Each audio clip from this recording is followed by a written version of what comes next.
Hello दोस्तों, BY के book summary में आपका स्वागत है। मैं हूं अमीन। यहाँ हम दुनिया के सबसे बड़े लीजेंड्स की इंस्पायरिंग जर्नी, उनका मेंटल वार और एम्पायर बिल्डिंग के लाइव लेसन को डिकोड करते हैं। आज का टॉपिक और उनका सबसे बड़ा सीक्रेट आपके स्क्रीन पर है। चलिए शुरू करते हैं मेरे AI को होस्ट के साथ। Let's dive in. कभी सोचा है कि बिजनेस की दुनिया के सबसे कामयाब लोग शायद वो हैं ही नहीं जिनके बारे में हम रोज रोज सुनते हैं। एक किताब है द आउटसाइडर्स, और ये हमें दौलत बनाने के एक ऐसे विज्ञान से मिलवाती है जो शायद हमारी सोच को हमेशा के लिए बदल दे। चलिए इस छिपे हुए सच से पर्दा उठाते हैं। तो एक सवाल, एक सीईओ का सबसे जरूरी काम आखिर होता क्या है? क्या ये बस कंपनी को शानदार तरीके से चलाना है, या फिर उनका असली काम कुछ और ही है जो अक्सर हमारी नजरों से छिपा रहता है? तो सीईओ का असली काम है क्या? विलियम थॉर्नडाइक अपनी किताब द आउटसाइडर्स में एक ऐसा जवाब देते हैं जो सच कहूं तो थोड़ा चौंका देता है। वो कहते हैं कि एक सीईओ की सबसे बड़ी काबिलियत कंपनी चलाना नहीं बल्कि कंपनी के पैसे को सही जगह लगाना है, और इसी कमाल की स्किल को कहते हैं कैपिटल एलोकेशन। अब मन में आता है कि ये कैपिटल एलोकेशन आखिर है क्या भला? देखिए, बहुत आसान शब्दों में, जब कोई कंपनी मुनाफा कमाती है तो उस पैसे का क्या करना है, उसे कहाँ लगाना है, बस इसी फैसले को लेना कैपिटल एलोकेशन है। और यही छोटे छोटे फैसले ही तय करते हैं कि कंपनी भविष्य में कितनी कितनी दौलत बनाएगी। एक सीईओ को ना एक शतरंज के खिलाड़ी की तरह सोचिए, बिल्कुल एक ग्रैंड मास्टर, और कंपनी का मुनाफा उसका सबसे ताकतवर मोहरा है। अब उसके पास 5 बड़ी चालें हैं।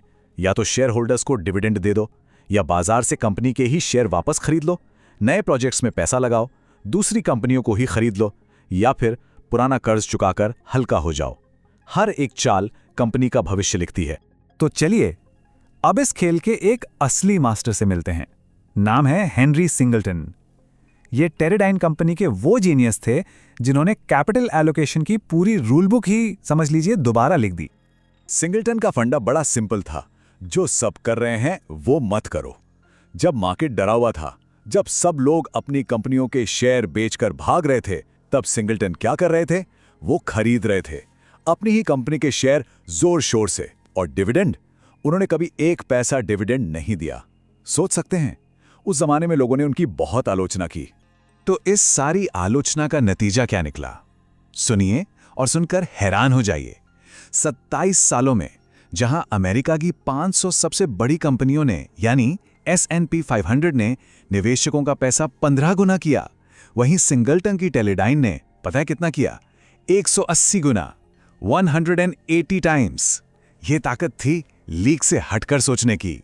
तो अब शायद लगे कि हेनरी सिंगलटन तो एक अनोखा केस होंगे, एक अपवाद, पर ऐसा बिल्कुल नहीं है। थॉर्नडाइक ने अपनी किताब में ऐसे 8 सीईओज को स्टडी किया और पाया कि उन सब में कुछ बातें बिल्कुल एक जैसी थीं। उनके काम करने का एक खास, एक सीक्रेट ब्लूप्रिंट था। तो क्या था ये ब्लूप्रिंट? मोटी मोटी 4 बातें थी। पहली, वो फालतू खर्चों से बचते थे, बिल्कुल सादगी से रहते थे। दूसरी, अपनी टीम्स पर पूरा भरोसा करते थे और उन्हें फैसले लेने की पूरी आज़ादी देते थे। तीसरी, हर फैसला इमोशन से नहीं बल्कि ठंडे दिमाग और गहरे एनालिसिस से लेते थे। और चौथी और सबसे ज़रूरी, जब बाजार में डर का माहौल होता था तब वो मौके की तलाश में खरीदारी करते थे। और इस लिस्ट का सबसे बड़ा नाम, जिन्हें हम सब जानते हैं, वॉरेन बफेट। उन्होंने इस पूरी सोच को बस एक लाइन में समझा दिया। वो कहते हैं, अगर हम आपके $1 को $2 बना सकते हैं तो ये आपको डिविडेंड देने से कहीं ज्यादा फायदेमंद है। मतलब साफ है, पैसे को वहां लगाओ जहां वो सबसे तेजी से बढ़े। तो इन सब बातों का मतलब क्या है? लीडरशिप के बारे में हमारी जो समझ है उस पर इसका क्या असर पड़ता है? सच तो ये है कि ये हमारे पूरे नजरिए को ही पलट कर रख देता है।